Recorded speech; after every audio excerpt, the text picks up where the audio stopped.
We're going to start by going to one of these three levels, and I'm going to click on middle school.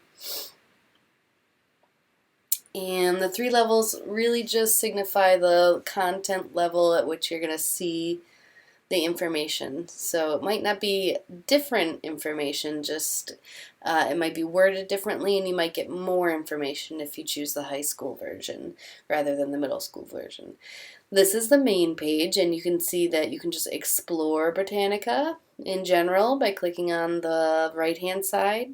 It also has some, this is called a ribbon, or a couple images at the top that they've selected that you can go to. And below you can do the same thing, just things they've pulled out that might be helpful at a glance, news, did you know, that kind of thing.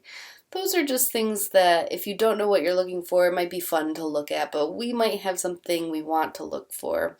And you can also see up here if you want to switch to Spanish, you can switch to Spanish right there.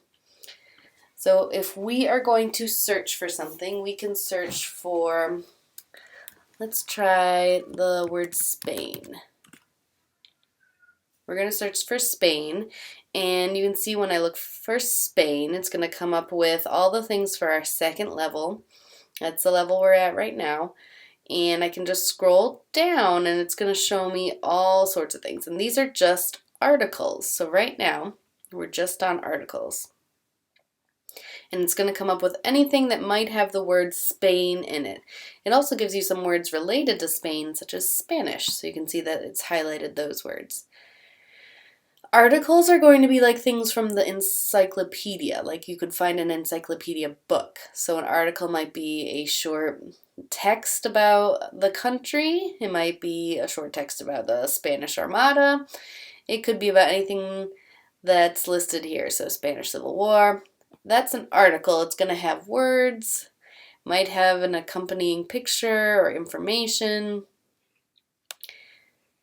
It's going to be just about that entry, though. You can also go down this left-hand side and see all these other things. So there's images, and it's just going to show you pictures then. It's going to have a caption underneath them.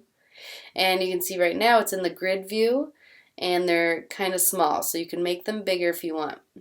You can also click on them, and it's going to have the caption there, and then it's going to have tags right here.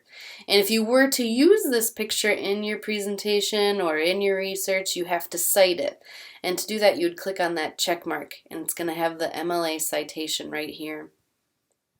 So even if it's an image, you can still cite it. The same is true for videos. You would do the same exact thing, click on it. Dictionary, magazines, websites, and so on. When I click on an article, you'll notice that it has options over here on the left to go to specific parts of it. So if I just wanted to see the people of Spain, I would click on that blue highlighted word, and it would just take me to the people. And then I'd have to scroll all the way back up at the top. And even then, it has that section with subcategories. So if I wanted to see the people and then just their language, I could click on that. And there's their language. Within each paragraph, you might see a blue word. That blue word is something you can click on, and it will take you to another article or definition. So if you don't know what that is, you'd click on it, and then it would take you to that article. So that's another thing you can do. And then within this article, there might be images or videos, related articles you can look up.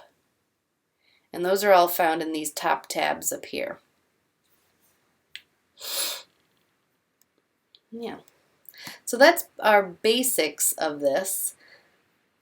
This is how you find an article, what's inside of it, and then images, all the other things you would look for. Images, videos, dictionary, magazine, all those things that come up with just using a keyword. Remember, when you're searching in a database, you don't want to use full sentences. You want to use just keywords to help you find things. So you're going to think about your topic and think of 1 or 2 words that's relevant to your search. That's what you're going to search for.